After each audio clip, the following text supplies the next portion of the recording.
Bismillahirrahmanirrahim, nahmaduhu wa nusalli ala rasulil karim, amma ba'd. Continuando o episódio de Khaybar, temos aqui alguns pequenos eventos que aconteceram durante aquele momento em que Khaybar caiu para as mãos dos muçulmanos. Temos a história de um beduíno que ele lutou tão ferozmente que as pessoas todas comentavam durante a batalha que este é um homem claramente do Jannah, mas o profeta de Allah sallallahu alaihi wasallam, quando ouviu essa história, disse que não, ele não é. Então, um sahabi, um discípulo, um companheiro, diz que eu segui o beduíno para tentar saber o que é que real, por que razão é que o profeta sallallahu alaihi wasallam tinha dito que ele não era, ele não iria ser um homem de Jannah. E diz que ele seguiu a ele, e num momento da batalha, este beduíno foi atingido por uma seta e por essa razão a mão dele ficou incapacitada, e ele, ao ver que já não tinha condições para lutar, suicidou-se. Portanto, ele pôs uma espada no chão e caiu em cima da espada e morreu, ou seja, matou-se. E como deve-se calcular, suicídio é haram, portanto não é permitido dentro do Islã, e provavelmente isso mostrou que este homem, este beduíno, estava na realidade nesta batalha não para razões corretas, ele estava muito provavelmente para deixar um legado do seu nome. Era muito comum também haver isso dentro dos árabes na altura, em que alguns pensavam que eu prefiro morrer e deixar o meu nome e todo mundo vai falar bem de mim. E como devem calcular, quando uma pessoa faz um trabalho é para agradar a Allah, não é para realmente outros interesses. E por essa razão este discípulo, pois quando foi ter com o profeta, disse que era Rasulullah sallallahu alaihi wasallam, na realidade o senhor tinha razão. E ele fez a shahada outra vez, dizendo, eu realmente acredito em si, o senhor tem razão. E o profeta de Allah sallallahu alaihi wasallam então disse uma coisa que depois ficou nos anais da história, dizendo que muitas das vezes um homem parece ser um homem bom, faz coisas boas, mas depois o destino apanha-o e ele acaba de cair no inferno e vice-versa. Isso o que é que mostra? Que Allah subhanahu wa ta'ala, quando decide sobre um homem, a partir daí não interessa se este homem está num bom ou num mau caminho, ele vai acabar por chegar ao mau caminho. Sim, Allah, quando decide sobre o destino do homem, tem em conta as intenções e as escolhas dele. Ele não faz assim ao calhas. E isso mostra que Deus, quando realmente percebe que este indivíduo, em qualquer caminho que ele for, ele vai acabar no caminho mau, ou em qualquer caminho que ele for, ele vai acabar no caminho bem, a partir daí ele toma uma decisão. A partir daí o homem vai tomando o seu caminho. Isso também mostra que nós não devemos julgar as pessoas pelo que vemos. Na realidade, a intenção de cada um pertence a ele e a Allah. Nós só devemos realmente ter esperança que, inshallah, vamos, inshallah, todos para Jannah, e as pessoas que estejam no mau caminho, ter a esperança de tentar realmente pô-lo no bom caminho.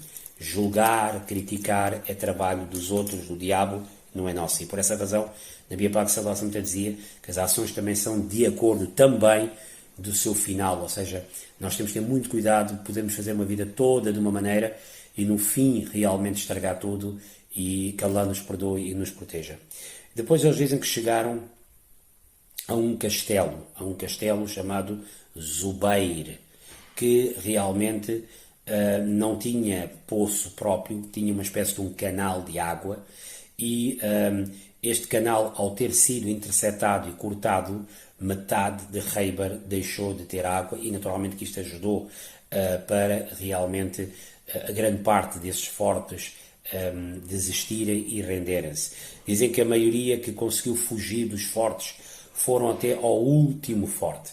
Só sobrou um forte. Eles conquistaram uma parte de Khaybar, e depois a outra parte de Khaybar que sobrou. Khaybar é uma província bastante grande, muito grande, e muito forte e muito fértil, e no fim todos se juntaram no último forte. Dizem que este último forte, porque tinha toda a gente acumulada, levou sensivelmente 2 semanas para se renderem. Ainda hoje os juristas divergem se realmente Khaybar foi um país, foi uma província conquistada, ou foi uma província que se rendeu e deu. O que sabemos é que o último forte, os judeus, quando perceberam que realmente não havia mais hipótese de lutar, eles pediram para ver uma espécie de um tratado.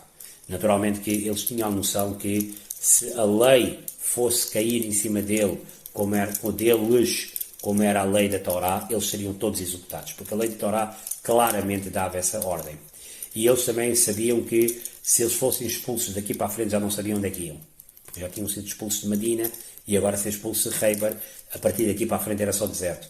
E então eles fizeram uma proposta e dentro desta proposta houve negociações e o que ficou no fim combinado, excepcionalmente, porque muitas das vezes há uma maldade de alguns historiadores e algumas pessoas que dizem que estudam o Islão, que dizem que os muçulmanos cobravam uma taxa de 50% aos não muçulmanos. É mentira. A taxa nunca foi 50%, foi sempre 10% ou menos. Aqui, isto é uma situação completamente à parte. Isto foi um tratado de paz. Isto não foi, eles não eram simples imigrantes, não. Eles eram pessoas que tinham cometido erros, que tinham cometido fraudes, que tinham realmente ido contra os muçulmanos, tinham-se aliado numa guerra e por essa razão eles, quando viram e perderam a batalha, eles, os judeus, fizeram uma proposta para não saírem dali. A proposta era que nós ficamos a viver aqui todos, continuaremos a trabalhar, continuaremos a cultivar com o nosso dinheiro e no fim do ano o que realmente sair das colheitas, 50% é para vocês e 50% é para nós. Ou seja, nós continuaremos a viver aqui, não vamos para nenhum lado, não vamos ser executados, não vamos ser escravizados, não vamos ser tornados escravos de nada. Em troca, vamos trabalhar e metade da colheita, diremos assim. E este tratado fica aberto e sempre que os muçulmanos decidirem, este tratado poderá ser terminado. Isto era um tratado exclusivamente para eles. Isto não se aplicava a todos os não muçulmanos, como muitas vezes, erradamente, por falta de estudo, ou às vezes, muitas vezes, por clubismo, há muitos chamados experts do Islão, que não são experts nada, muitas vezes metem esse veneno na islamofobia e dizem que os muçulmanos faziam isso com todos. É mentira. Os judeus naturalmente aceitam, fecham esse acordo, os muçulmanos também acordam, e há um acordo e a partir daí há uma relativa paz e não vai haver mais guerra. Os judeus, a partir daí, o que é que fazem? Mais tarde, naturalmente, eles vão continuar a viver aqui e só no tempo de Omar, radiallahu anhu, quando ele estiver na chefia, Sayyidina Omar vai retirar a eles, porque dentro dessas cláusulas havia esta cláusula que quando os muçulmanos assim entenderem, poderão naturalmente os retirar e eles mais tarde vão ser retirados aí. Dizem que houve uma vez que isto terminou, os judeus naturalmente, para darem as boas-vindas aos novos donos da terra, começaram a ofertar comida. E havia uma mulher chamada Zainab bint Harith que mandou cozinhar um carneiro inteiro, mas quando esteve a cozinhar, meteu veneno dentro deste carneiro. E ela sabia que o profeta de Allah, sallallahu alaihi wasallam, gostava de comer num animal, gostava de comer sempre a parte de cima do animal, não seja a parte dos ombros. Então lá ela realmente pôs mais veneno. Era um veneno muito forte, muito potente, até tinha um nome que aparece em alguns livros. O certo é que Nabi Pak sallallahu alaihi wasallam recebeu essa comida, sentaram-se todos para comer, e quando ele põe a comida na sua boca sagrada, ele ouve a comida a falar. Allah dava, isso eram os milagres de Nabi Pak sallallahu alaihi, o profeta de Allah sallallahu alaihi wasallam, e ele ouve que a comida diz: eu estou envenenada, não comam. E então ele toca apenas a comida. Só bastou tocar essa comida, este efeito vai dar mais tarde, daqui a 4 anos, antes de ele tiver a falecer, ele próprio vai dizer, Hazrat Aisha radiallahu anha, que aquele pouco que eu meti na boca e depois cuspi, este veneno já chegou ao meu coração. Allahu Akbar. Depois, os outros sahabis também pararam, portanto, houve alguns que também tocaram, foram logo tratados, mas havia um sahabi, um discípulo, chamado Bishri ibn Barra, que engoliu uma parte desta carne e teve que realmente ser tratado e acabaria por morrer logo a seguir. A partir daí, Nabi Pak sallallahu alaihi, o profeta de Allah sallallahu alaihi wasallam, quando vê essa situação, mais uma tentativa de assassinato por parte dessas pessoas, ele chama a tribo toda e chama eles e diz: vocês vão responder à minha pergunta ou não? E eles disseram: sim, vamos. E então ele diz: diga uma coisa, como é que se chama o vosso chefe, o vosso fundador da vossa tribo? Ora, eles tinham um fundador cujo nome eles não gostavam. Agora, pode ser porque eles tinham vergonha deste fundador ou porque este fundador tinha feito uma coisa errada. Eles, em vez de dizer o nome do seu fundador original, deram um outro nome. Nabi Pak sallallahu, o profeta de Allah sallallahu alaihi wasallam disse que não, vocês estão a mentir, na realidade o vosso fundador tem este nome. E eles disseram, Então, desta forma o profeta sallallahu alaihi wasallam está a dizer que, olha, vocês não tentam mentir, eu sei as coisas que vocês estão a dizer. Mas ele diz, vou fazer uma segunda pergunta. Ele diz, sim senhora, qual é a segunda pergunta? Vocês, quem é que vai para o inferno? E eles disseram, para o inferno, nós, judeus, vamos, mas vamos ficar pouco tempo e vamos sair. E vocês, que não são judeus, vocês vão ficar para sempre. Nabi Pak sallallahu alaihi wasallam disse que vocês voltam a mentir outra vez. Na realidade, vocês sabem muito bem que esse conceito de vamos ficar uns dias e vamos sair está errado. Quem for bom sairá ou não irá. Quem for mau, independentemente da sua religião, vai ficar lá dentro. Então eles calaram-se. Depois eles podem fazer uma terceira pergunta e eles disseram, sim, quem é que envenenou o carneiro? E foi aí que eles perceberam que já não valia a pena estar a mentir. Eles disseram, fomos nós. Nabi Pak sallallahu alaihi wasallam perguntou, por que razão vocês fizeram isso? E eles disseram que, olha, nós fizemos isso por uma razão muito simples. Nós queríamos testar. Vejam, depois de tudo que aconteceu, ainda eles querem testar. Nós queríamos ver se o Senhor realmente é um profeta ou não é um profeta. Porque nós sabíamos que se o Senhor é um mentiroso, não é, o Senhor iria comer e iria morrer. Mas se o Senhor é verdadeiramente um profeta, a comida iria falar, e a comida falou. Mas reparam que apesar de este teste final, eles não aceitaram o Islã. Allah não deixou-eles aceitarem o Islã. Porque eles tinham muita maldade dentro deles, infelizmente. E reparam que Nabi Pak sallallahu alaihi wasallam, ao ouvir isso, perdoou a eles. Isto mostra a super característica do nosso profeta sallallahu alaihi wasallam e mostra que quem realmente não gosta e não quer, Allah não abre, mesmo que ele veja tudo. Depois ele chamou Zainab e esta mulher. Disse, porquê que tu fizeste isso? E ela disse que, olha, eu fiz por vingança, porque o meu pai, o meu tio, e depois em algumas narrações, o meu marido também, morreram nas batalhas contra vocês, e eu quis vingar. Repara que o profeta de Allah, sallallahu alaihi wasallam, até a ela perdoou, dizendo, tudo bem, eu não morri, não há nada, estás perdoada. Só que o sahabi, o discípulo que comeu a carne, acabaria por morrer devido a este envenenamento, e tal como é a lei na época islâmica, e bem, e também era a lei judaica, quando tu matas alguém, naturalmente a pena é a pena capital. E ela aceitou, e o certo é que ela seria executada mais tarde. Portanto, isso mostra, se não fosse essa situação, ela tinha sido solta. Reparam como é que ele perdoava e deixava as coisas entrarem para o bem-estar da humanidade.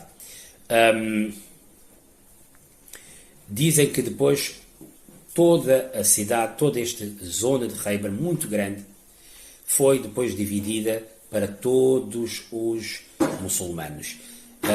Até mesmo todo mundo recebeu uma parcela, porque tinha havido batalha, e até aqueles discípulos, companheiros que estiveram em Hudaybiyah, esses receberam ainda mais. Porquê? Porque no Alcorão, no Sura 48, versículo 20, Deus tinha dito que depois da Hudaybiyah, que logo a seguir a próxima conquista, vocês vão ganhar muito dinheiro. E o certo é que Khaybar é historicamente aquela província, a maior província que os muçulmanos conquistaram durante o tempo do profeta de Allah sallallahu alaihi wasallam. É muito grande.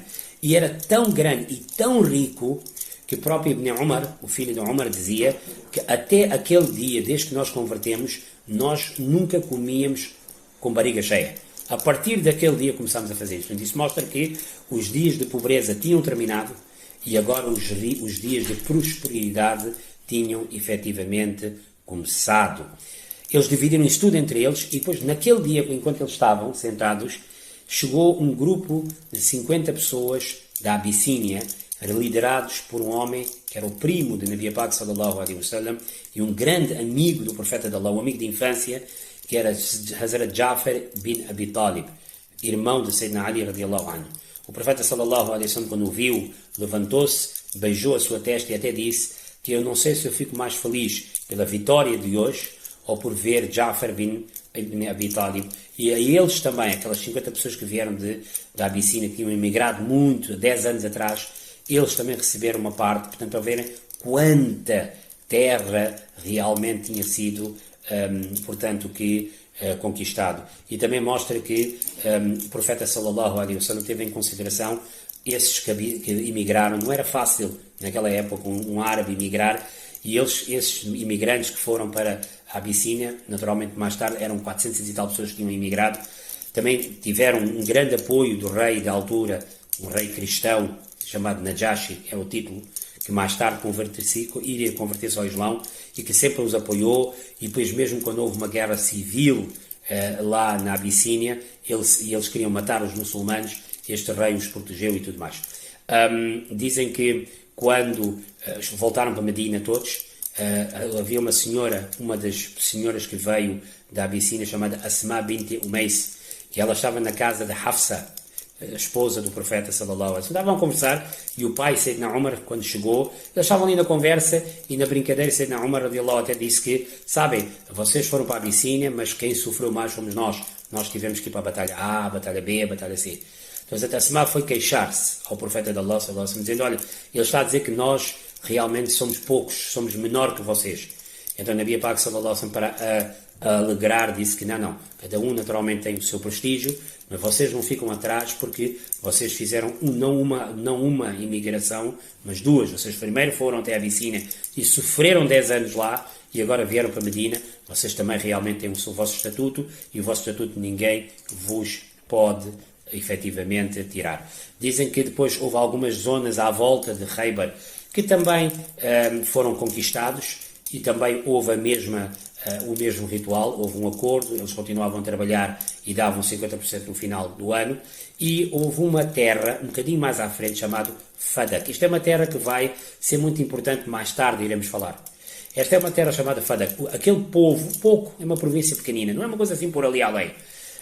Eles também, por iniciativa própria, eram também judeus, também foram e fizeram a proposta que, olha, nós não vamos lutar com vocês, nós entregamos a nossa terra para vocês, 50% a gente trabalha, 50% vocês recebem, e nós não queremos guerra. E os muçulmanos aceitaram, fizeram um acordo de paz, e é nessas terras, que não são muitas, essas terras foram dadas, porque como não houve guerra, foram dadas ao profeta de Allah, sallallahu alaihi wasallam. Ele tornou-se chefe e mestre e dono daquelas terras, e era dessas terras que ele mandava cultivar, e tudo que vinha no final do ano ele dava às suas famílias. Isto vai ficar na sua posse até à sua morte, e é na sua morte que vai ser entregue outra vez ao Estado. Depois, naturalmente, iremos falar o que é que se passou sobre essa portanto, matéria. Todas dizem que Khaybar foi tão grande a nível de conquista para os discípulos, que todos aqueles discípulos de Meca que tinham chegado a Medina e que tinham recebido terras do povo de Medina, eles até devolveram essas terras, dizendo que agora vocês ficam com as vossas terras, nós já temos terras em Khaybar. Portanto, podemos dizer que a partir deste momento o tempo de pobreza, no sentido pobreza financeira, que tinha acabado.